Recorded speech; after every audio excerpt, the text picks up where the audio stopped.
4 de noviembre, en el nombre del Padre, y del Hijo, y del Espíritu Santo. Amén. Ciprensa nos recuerda que entre otros santos del día podemos recordar a San Carlos Borromeo. Era un noble de alta alcurnia. Su padre, el conde Gilberto Borromeo, se distinguió por su talento y por sus virtudes. Su madre, Margarita, pertenecía a la noble rama milanesa de los Médicis. Un hermano menor de su madre llegó a ceñir la tiara pontificia con el nombre de Pío IV. Carlos era el segundo de los varones entre los 6 hijos de una familia. Nació en el castillo de Arona, junto al lago Maggiore, el 2 de octubre de 1538. Desde los primeros años dio muestras de gran seriedad y devoción. A los 12 años recibió la tonsura y su tío Julio César Borromeo le cedió la rica abadía benedictina de San Gracián y de San Felino, en Arona, que desde tiempo atrás estaba en manos de la familia. Se dice que Carlos, aunque era tan joven, recordó a su padre que las rentas de ese beneficio pertenecían a los pobres y no podían ser aplicadas a gastos seculares, excepto lo que se emplease en educarle para llegar a ser un día digno ministro de la Iglesia. Después de estudiar el latín en Milán, el joven se trasladó a la Universidad de Pavía, donde estudió bajo la dirección de Francisco Alciati, quien más tarde sería promovido al cardenalato a petición del santo. Carlos tenía cierta dificultad de palabra y su inteligencia no era muy deslumbrante, de suerte que sus maestros lo consideraban como un poco lento. Sin embargo, el joven hizo grandes progresos en sus estudios. La dignidad y la seriedad de su conducta hicieron de él un modelo entre los jóvenes universitarios, que tenían la reputación de ser muy dados a los vicios. El conde Gilberto solo daba a su hijo una parte mínima de las rentas de su abadía, y por las cartas de Carlos vemos que atravesaba frecuentemente por periodos de verdadera penuria, pues su posición le obligaba a llevar un tren de vida de cierto lujo. A los 22 años, cuando sus padres ya habían muerto, obtuvo el grado de doctor. Enseguida retornó a Milán, donde recibió la noticia de su tío, el cardenal de Médicis. Había sido elegido papa en el cónclave de 1559 a raíz de la muerte de Pablo IV. A principios de 1560, el nuevo papa hizo a su sobrino cardenal diácono y el 8 de febrero lo nombró administrador de la sede vacante de Milán, pero en vez de dejarle partir, lo retuvo en Roma y le confió numerosos cargos.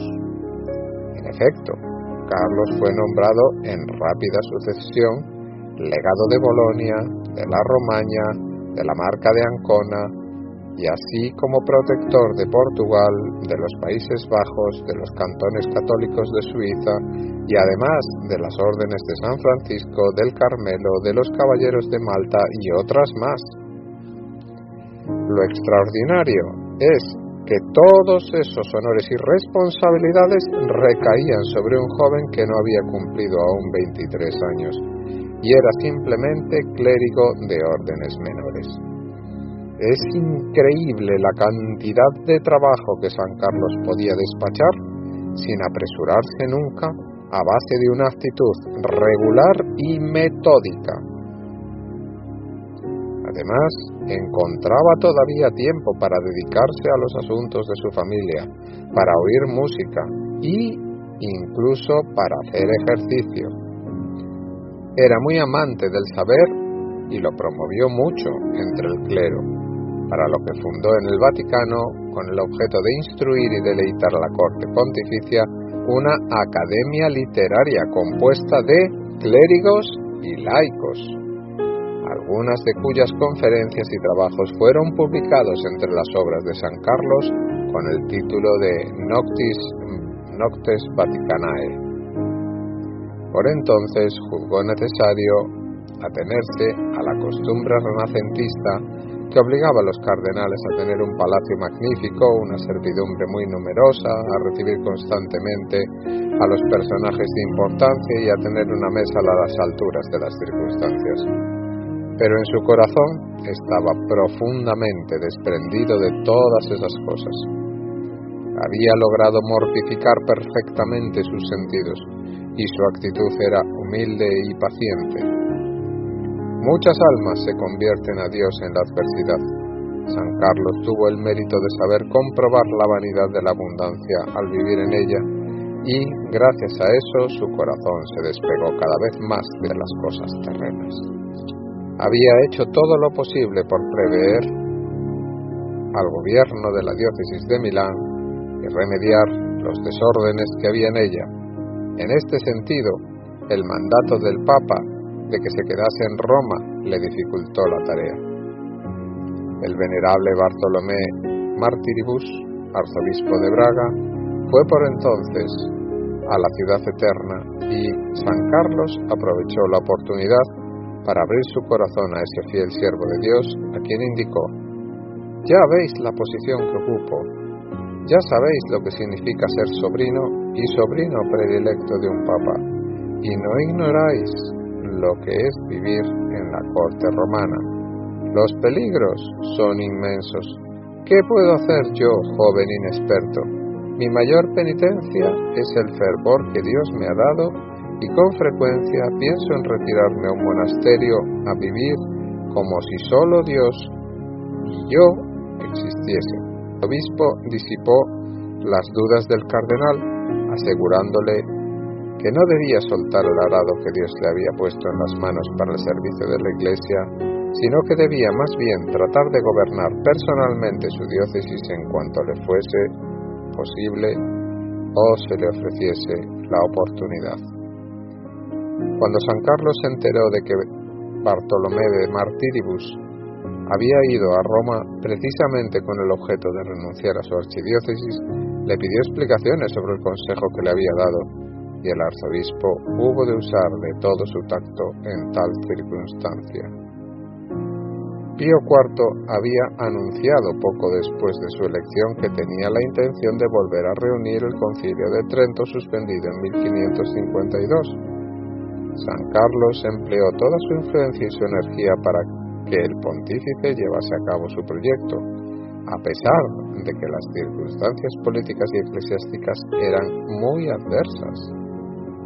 Los esfuerzos del cardenal tuvieron éxito y el concilio volvió a reunirse en enero de 1562.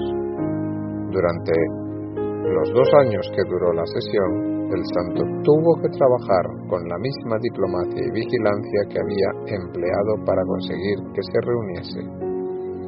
Varias veces estuvo a punto de disolverse la asamblea dejando la obra incompleta, pero con su gran habilidad y con el constante apoyo que le prestó a los legados del Papa, logró que la empresa siguiese adelante.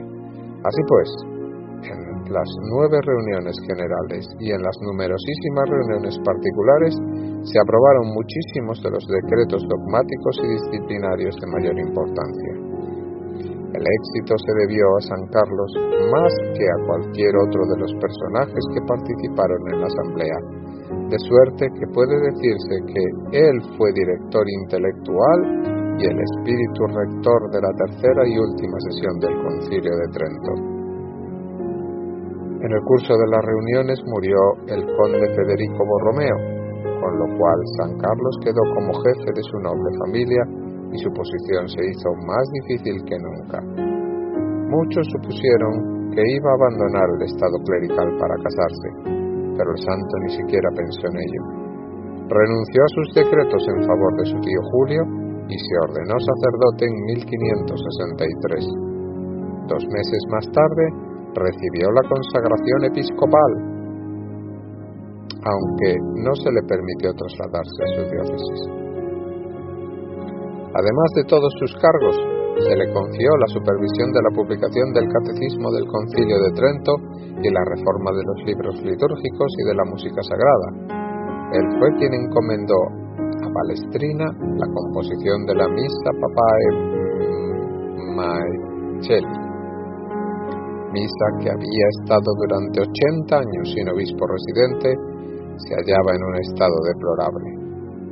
El vicario de San Carlos había hecho todo lo posible por reformar la diócesis con la ayuda de algunos jesuitas, pero sin gran éxito.